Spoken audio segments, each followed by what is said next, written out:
ഇത് എരിക്കിൻ പൂവാണ്.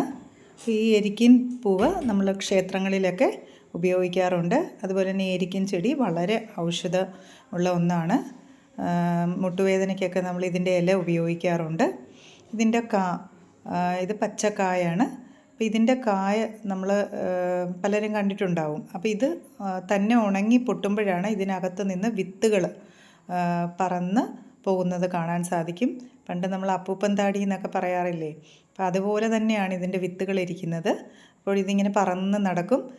ഈ വിത്തുകൾ വീഴുന്നിടത്തെല്ലാം അതിൻ്റെ തൈകൾ ഉണ്ടാവും. അപ്പോൾ ഇത് കാണാൻ വളരെ ഭംഗിയാണ്.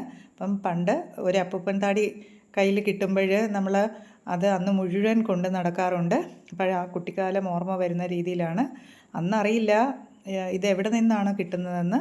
അപ്പോൾ ഇപ്പോഴാണ് ഈ ചെടിയിൽ നിന്ന്, ഈ കായിൽ നിന്നിങ്ങനെ വിത്തുകൾ അപ്പൂപ്പൻ താടി പോലെ പോകുന്നത് കണ്ടിട്ടുള്ളത്.